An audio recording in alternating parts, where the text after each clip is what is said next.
Tumakbo ang dalawang lalaking yan sa C5 Road sa Taguig maya-maya. Inabutan nila ang puting sasakyan na mabagal ang andar dahil sa traffic. Mula sa bukas na bintana, agad hinablot ng isang lalaki ang bag na nasa passenger seat. Nagsasagawa na ng backtracking ang pulisya para mahuli ang mga suspect. Hinihikayat din nila ang mga biktima na dumulog sa pulisya. Abiso mga kapuso, muling mag-yellow alert ang power grid ng Luzon at Visayas mamayang hapon.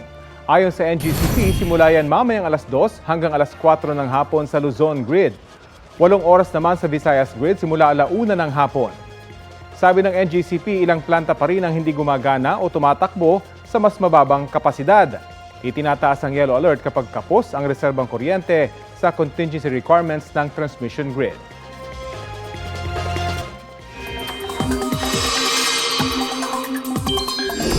Mga kapuso, mainit man po ang panahon, ay malaki ang tsansa ng ulan sa ilang panig ng bansa.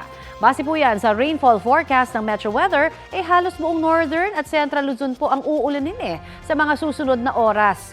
Posible po ang heavy to intense rain sa ilang lugar na maaaring magdulot ng baha o landslide.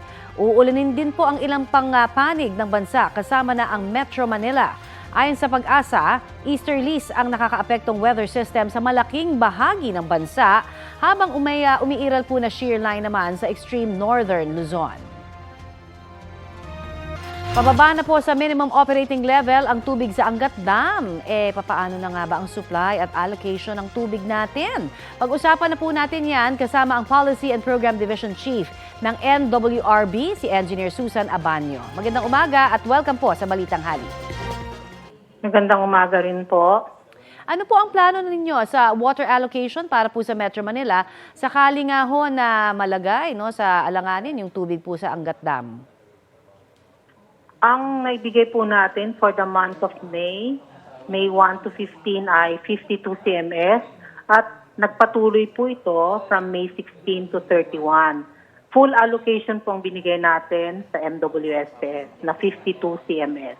Okay, pero may aasahan ho bang water service interruption sa mga water concessionaire na kumukuha po ng tubig sa Angat Dam?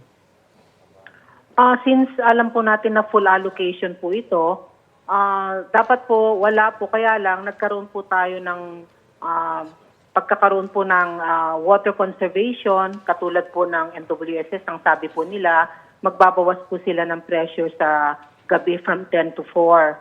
Okay. Alright, pero ano ho yung mangyayari naman dun sa mga taniman na nangangailangan pa rin po ng irigasyon? Baka maapektuhan dahil yung mismo pong rasyon na nga sa tubig pang inom at sa iba pang basic, ganito po ang mangyayari, nasa critical level o operating hindi na sa damang alokasyon. Ang binigay po natin sa NIA from May 1 to 15 ay 25 CMS. Kasi po meron pa pong mga hindi patapos pa po yung pagtatanim nila at malapit na po yung anihan. And from May 16 to 31, almost lahat po nakaani na, nagbigay pa rin po tayo ng 12 CMS para sa NIA. So okay pa rin po naman yun, Opo, okay po. Kasi po halos patapos na po yung pananim nila, nag-aani na po yung mga farmers natin. Okay, marami pong salamat ma'am sa inyo pong oras na ibinigay sa Balitang Hali. Salamat din po at magandang umaga. Yan po naman si Engineer Susan Abanyo ng NWRB. Ito na ang mabibilis na balita. Tumatawid ang babaeng yan sa isang kalsada sa Dasmariñas, Cavite, kasabay ang isang nakabisikleta. Dumating ang isang motorsiklo at nabundol ang babaeng tumatawid. Napahiga sa kalsada ang babae. Tumila po naman ang rider. Agad na rumisponde ang mga rescuer at traffic enforcer sa lugar at dinala sa ospital ang babae. Ang rider tumakas daw habang kinakausap ng mga otoridad. Sa Dasmariñas pa rin, kuha sa CCTV ang pagtawid ng isang lalaki sa pedestrian lane nang mabundol siya ng pampasaherong jeep. Sa tindi ng impact, tumila po ng biktima. Agad na dinala sa ospital ang sugatang lalaki. Ayon sa pulisya, nag-uusap na ang magkabilang panig. Balik Pilipinas na po ang Pinay fencer na si Sam Katantan. Sinalubong siya kaninang umaga ng kanyang pamilya at mga taga-suporta. Looking forward daw si Sam na makasama muli ang kanyang pamilya bago muling sumabak sa training kasama ang Philippine National Fencing Team ng 2 linggo. Pagkatapos po niyan, babiyahe naman siya sa Europe para sa 2 linggong training camp sa Italy at 1 buwan naman sa France. Sasabak si Sam sa 2024 Paris Olympics na unang pagkakataon para sa isang Pinoy fencer sa loob ng mahigit 3 dekada. Nagsimula ng NCAA Season 99 Volleyball Finals Series. Ang Game 1 nakuha ng Benilde Lady Blazers at Perpetual Altas. Ang Sports Bites hatid ni Mav Gonzalez. Na-sweep ng Benilde Lady Blazers ang Game 1 ng Best of 3 Finals ng NCAA Women's Volleyball Season 99 sa Philoil Arena kahapon. Nakipagpalitan ng spikes at blocks ang Letran Lady Knights na nagbabalik NCAA Finals matapos ang 12 taon. Pero kinapos sila at natapos ang first set sa 25-21 para sa Benilde. Sa second at third sets, nakuha na ng Benilde ang rhythm nila at nakalayo ng score. Sinubukan pa ng super rookie ng Letran na si Gia Makilang na isalba ang laro. Nang 1 puntos na lang ang Benilde sa panalo, pinahirapan sila ng Letran. Pero hindi natinag ang defending champions at tinambakan ng Benilde ang kalaban 25-15 at 25-14. Best player of the game si Mitch Gamit na may 11 spikes at 3 block. Sobrang saya po and thankful din na magaan yung game namin. Nagawa ng bawat isa yung part nila. Ayaw naman daw ni Coach Jerry Yee na umabot pa sa Game 3 ang finals. Sila nagkakaroon ng kumpiyansa, yung kalaban, nagkakaroon ng kumpiyansa, nagkakaroon ng idea na kaya nila. So, we would like to keep it grounded.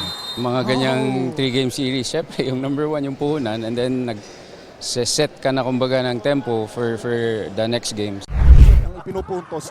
Mas mainit naman ang laban sa Game 1 ng Men's Volleyball Finals sa pagitan ng Perpetual Altas at EAC Generals. Umpisa pa lang, matindi na ang rallies at nasungkit ng Generals ang unang set. Pero nakabawi ang 3-time defending champions Altas at dire-diretso nang nakuha ang second to fourth sets. Nawala po yung focus namin kasi na-overwhelm po kami sa tao kasi first time ulit namin maglaro sa ganito karaming tao. So yun, ayun sinabi ni Coach, ibalik lang namin yung sarili namin then ibalik naman namin nakapaglaro kami na maayos. Sa susunod na linggo, May 26, ang Game 2 ng NCAA Volleyball Finals. Mav Gonzalez, nagbabalita para sa GMA Integrated News. Wagi ng mga gintong medalya sa mga sinalihan nilang tournaments ang Olympians na sina EJ Obiena at Carlos Yulo. Nanguna si EJ sa 2024 US ATF Los Angeles Grand Prix sa Amerika. Na-clear niya roon ng 5.80 meters. Nananatili siyang number 2 sa world rankings ng pole vault. Sa Uzbekistan naman, panalo ng 4 na gold medal si Carlos Yulo sa 2024 AGU Men's Artistic Gymnastics Asian Championships. Para yan sa vault, parallel bars, floor exercises at sa individual all-around event na naibalita na namin noong Biyernes. Sa Juniors Division naman, panalo ng ginto ang nakababatang kapatid niya na si Carl Eldru Yulo sa vault apparatus. Good job sa inyo, EJ Carlos at Carl! Itinanggi ni dating Executive Secretary Paquito Ochoa Jr. na siya ang nag-utos na ipatigil ang operasyon ng PIDEA sa isang condo unit sa Makati City. Ang sinasabing condo unit ang lugar kung saan umano gumamit ng ilegal na droga ang ilang personalidad noong 2012. Batay po yan sa leaked report ng PIDEA. Sa pagdinig sa Senado, itinanggi ni Ochoa na kilala niya si dating PIDEA agent Jonathan Morales na siyang nagturo kay Ochoa na nagpatigil daw sa operasyon. Hindi raw nakita ni Ochoa ang sinasabing leaked report ng PIDEA kaugnay sa operasyon. Nauna nang itinanggi ng PIDEA na totoo ang sinasabing report ni Morales kaugnay sa operasyon. Kahit umuulan sa ilang lugar, abay tag-init is not yet over. Ang isang tutang araw sa Bulacan, sabay-sabay na ang pag-inom ng tubig, pagtulog at pagpapalamig. Ito ang nahuli kam niyang trip. Ayan o, ang aso pong hate ang init, abay sa water dispenser kumakapit. Yan ang Beat the Heat entry ng tutang si Peachy. Ang kanyang inuman ay naging instant tambayan. Kwento ng fur mom na si Sheila, fresh from the bath at may aircon naman ang kanyang alaga. Pero dahil sa maalinsangang weather, abay, napasyesta sa kanyang dispenser. Sa lumbaba pa si Peachy sa kanyang post ala Sleeping Beauty. Hit ang video with more than 500,000 views. Palamig ka lang dyan, Peachy. Ikaw ay... Trending! Abay, marami sigurong bibili ng ganyang water dispenser sa may mga water pets dispenser nila. para sa pets. Nakakaantok ba pag na ganyan ng pwesto? Mukha nga Feel eh, na no? feel niya, oh. Tignan mo, yung mga bilbil, mega na.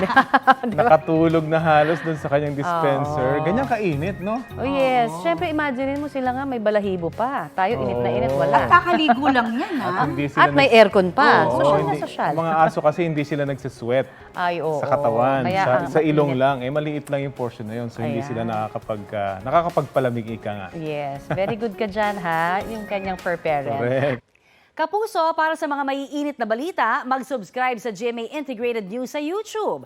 Sa mga kapuso naman abroad, subaybayan nyo kami sa GMA Pinoy TV at sa www.gmanews.tv.